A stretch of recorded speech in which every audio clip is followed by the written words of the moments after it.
ભગવાને ન ઈચ્છ્યું હોય તો પરાણે તમને મદદ કરવી પડે. આપણા સત્શાસ્ત્રનો અભિપ્રાય છે. કદાચ તમારા ભાગ્યમાં ઓછું હોય ને તો ભગવાન મજબૂર થઈ જાય તમને આપવા માટે. કે તમે તમારા કોઈ નાનો માણસ પ્રામાણિકતાથી કામ કરે છે તો તમે એને આપવા માટે મજબૂર થઈ જાવ છો કે નહીં, કે આ વખતે એનો પગાર વધારી દઈએ? થાય છે કે નહીં? તમને એમ થાય છે કે નહીં, ચલો આ વખતે દિવાળીએ જરા એને એક્સ્ટ્રા બોનસ આપીએ. માણસે કામ કર્યું આ વર્ષે. એવું તમને પણ કોઈક તમારો નાનો માણસ હોય જે નિયમિત તમે 9 વાગે કીધું હોય તો 9 વાગે આવીને ઓફિસ ખોલી નાખે, કચરા પોતા કરી નાખે, દોડાદોડી કરે, 2 જગ્યાએ તમે મોકલો તો બપોરે 2 વાગે દોડી આવે, ખાતો ઇમરજન્સી આવી તો જમતો ઊભો થઈને ભાગ્યો હોય, અને સાથે તમને વફાદાર રહ્યો હોય, કે 5 રૂપિયાનું આઘું પાછું ના કર્યું હોય, એવા માણસ પ્રત્યે તમને લાગણી રહે છે કે નહીં? હા કે ના? એવા માણસને થોડુંક આપણે આમ આપી દઈએ એવી ભાવના રહે છે કે નહીં? અને તમે આપો છો. દરેકના, તમારા દરેકના અનુભવમાં છે આ વાત. તો એ ભાવના આપણામાં પણ એક યુનિટના માલિક તરીકે છે. તો આવડા મોટા યુનિટના માલિક તરીકે ભગવાનમાં ભાવના ના હોય કે આ છોકરાના નસીબમાં ઓછું ધન છે પણ એ પુરુષાર્થ કરે છે, પ્રામાણિક પુરુષાર્થ કરે છે, કોઈનું ખોટું લેતો નથી, થોડુંક દુઃખ થોડુંક સહન કરવું પડે છે તો પણ ખાનદાની છોડતો નથી, તો ચાલ હું આપું. એકવાર એને થઈ જાય ને કે ચાલ હું આપું તો તારા ઘરમાં સમાશે નહીં. એવું એ નક્કી કર ને. કોકના ખિસ્સામાં શું કામ હાથ નાખે?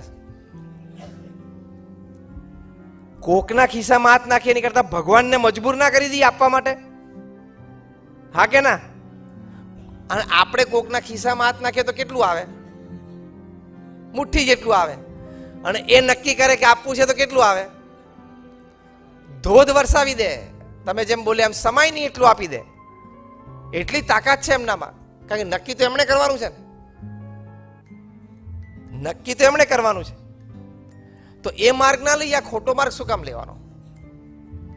કે એવી રીતે પ્રામાણિકતા અને નૈતિકતા રાખે ભગવાન મજબૂર થઈ જાય આપવા માટે. એને એમ થાય કે ના આપવું છે. અને એકવાર નક્કી કરશે ને તો ગરાગો એમને એમ તમારી સામે તમારી પાસે આવશે. મોટા મોટા ગરાગો અથવા તો મોટા સોદા એમને એમ તમારી પાસે આવશે. It has to come to you. પ્રમુખ સ્વામી મહારાજ કોઈ દિવસ કોઈની પાસે રૂપિયો માંગવા માટે નથી ગયા. આટલી મોટી સંસ્થા ઊભી કરવી એટલે, અને આટલી મોટી સંસ્થાનું વહીવટી તંત્ર ચલાવવું એટલે, આ કચ્છના ભૂકંપમાં 1500 ઘર બાંધી આપ્યા 9 ગામોમાં. લોકો પ્રેમથી પૈસા આપવા માટે આવતા. અને એ વખતે કચ્છમાં લોકો બોલતા, અથવા તો આફ્રિકા, અમેરિકા અને લંડનમાં બધા ઘણા કચ્છીઓ બધા રહે છે, એ પ્રેમથી બધાએ મદદ ખૂબ કરી. કારણ કે પોતાનો પ્રાંત હતો. બધાએ ખૂબ શ્રદ્ધાથી મહેનત કરી. પણ તે વખતે બધા બોલતા કે પ્રમુખ સ્વામી અને આ BAPS સંસ્થાને તમે રૂપિયો આપો ને આ સેવા કાર્ય માટે, તો એકચ્યુઅલ સાઇટ ઉપર ₹1 થઈ જાય છે. કારણ કે બધા સંતોને, અમારા હરિભક્તો અને કાર્યકર્તાઓ બધા નિસ્વાર્થ સેવા કરતા હતા. તો તમે નૈતિકતા અને પ્રામાણિકતા રાખશો ને તો હું તમને 100% કહું છું અનુભવ પરથી. હું તો 26 વર્ષથી આવી રીતે ક્રાઉડ્સમાં બોલું છું અને ખૂબ લોકોના સંપર્કમાં આવ્યો. દુનિયાના 30 દેશોમાં 200થી પણ વધારે ટાઉન્સ એન્ડ સિટીઝમાં હું ગયો છું. મેં 500થી પણ વધારે જીવન ચરિત્રો નાના મોટા મહાપુરુષોના વાંચ્યા છે. 100% તમને અનુભવ પરથી કહું છું, તમે નૈતિકતા, પ્રામાણિકતા અને ખાનદાની નહીં ચૂકો ને, મોટો ધંધો તમારા ચરણોમાં આવીને એમનેમ પડશે. તમે શ્રદ્ધા રાખજો. It has to come. આવવું જ પડે ને.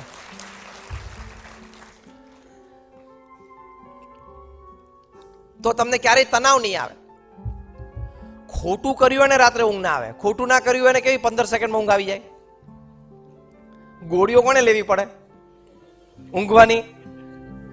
ખોટું કર્યું હોય, ટેન્શન રાખ્યું હોય તો. અને તમે એકવાર ખોટું બોલો ને એટલે ઢાંકવા માટે તમારે 10 ખોટા બોલવા પડે. અને એનો મેન્ટેનન્સ ચાર્જ બહુ છે.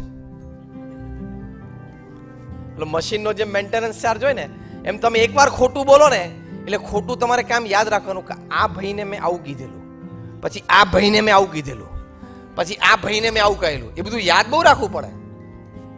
એમાં આપણી જીબી બહુ વપરાય. અહીંયા પણ લિમિટેડ જીબી છે, અનલિમિટેડ નથી. જેમ 32 હોય, 64 હોય, 128 GB હોય, એટલું અહીંયા એવું લિમિટેડ જ છે અહીં કઈ. એટલે પછી એ વપરાય. અને પછી પેલો કોક દિવસ પકડે, તું આવું કહેતો હતો. એકચ્યુઅલી એવું હતું કે હું આમ કહેતો હતો પણ એ વખતે આમ હતું, પાછું બીજું. અને ખબર નહીં આ વાતમાં તો બધા પીએચડી છે. એટલે પછી તણાવ શરૂ થાય, સ્ટ્રેસ શરૂ થાય. તણાવ ના આવે એની માટે શ્રીમદ ભગવદ્ ગીતામાં એક સરસ વાત લખી છે. ભગવાન શ્રી કૃષ્ણે અર્જુનને કહ્યું, કર્મણ્યવાધિકાર હસ્તે મા ફલેષુ કદાચના. કૃષ્ણએ અર્જુનને કીધું કે your job is two perform your duty well, results I will decide. ભગવાન કૃષ્ણે અર્જુનને કહ્યું કે તારું કામ શું છે, તું તારું કર્તવ્ય બરોબર નિભાવ, પરિણામ ભગવાન શ્રી કૃષ્ણે કીધું હું નક્કી કરીશ. આ વાતનો આપણને બધાને અનુભવ છે. હું ખાલી થિયોરેટિકલ વાત નથી કરતો.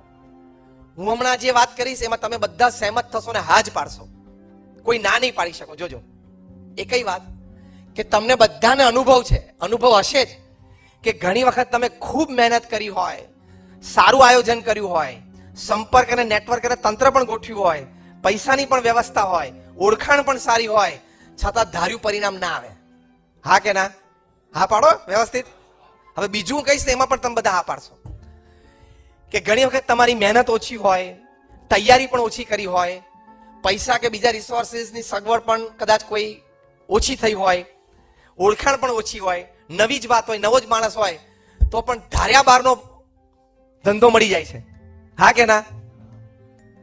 તો આ બે વાત તમે ક્યારે શાંતિથી વિચારી છે કે કોક વખત મારી બધી તૈયારી હોય છે છતાં ધંધો ઓછો થાય છે, અને કોક વખત તૈયારી ઓછી હોય તોય સરસ ધંધો થઈ જાય છે. એનું કારણ શું? તેનું કારણ આ શ્રીમદ ભગવદ્ ગીતામાં ભગવાન કૃષ્ણ અર્જુનને કહ્યું એમ કે પરિણામ હું નક્કી કરીશ, તારું કર્તવ્ય છે તારે તારું કામ કર્યા જવાનું, નૈતિકતા અને પ્રામાણિકતાથી. પરિણામ હું નક્કી કરીશ.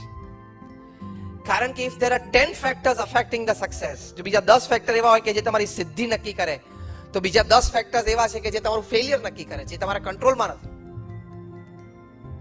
હમણાં ગવર્મેન્ટની એક પોલિસી બદલાઈ જાય, કંઈક નેગેટિવિટી ધારો કે આવી જાય, તો મિલિયન મોલ બંધ થઈ જાય, બધાના યુનિટ બંધ થઈ જાય. પછી તમારે પ્રતિનિધિત્વ કરવું પડે, કેવું પડે, અને પછી જે કંઈ આગળ વિધિ થાય એવું થાય નહીં, પણ આ તો પોલિસી છે ને. કંઈક થયું તો આ બાજુ થઈ જાય, અને કોક પોલિસી એવી આવી જાય કે માર્કેટ ઓપન કરી નાખે તો તમે બધા 2 વર્ષમાં બધા કરોડપતિ થઈ જાઓ. હવે એ પોલિસીનો કંટ્રોલ તમારા હાથમાં છે. આ તો મેં એક દ્રષ્ટાંત આપ્યું. આવી ઘણી બધી વાતો છે. માટે તણાવ ના આવે, સ્ટ્રેસ ના આવે એની માટે આ વાત સમજજો કે હું મારો પુરુષાર્થ કરી લઈશ, પરિણામની અપેક્ષા નહીં રાખવાની. પરિણામ નક્કી કરવાનું. આ વર્ષે મારું ટર્નઓવર 2 કરોડનું છે ને, મારે 2.5 કરોડે તો પહોંચવું જ છે, એ તો નક્કી કરવાનું. તો જ તમને સવારે 6 વાગે તાકાત આવશે, નહીં તો તાકાત નહીં આવે. To define a goal is a human duty. એક ગોલ તો નક્કી કરવો પડે. અને આ વર્ષે 2 કરોડમાંથી 2.5 કરોડનું ટર્ન હોય તો કોઈક 5 કરોડ હોય તો 6 કરોડ, કોઈક 12 કરોડ હોય તો 14 કરોડ સુધી પહોંચવું છે.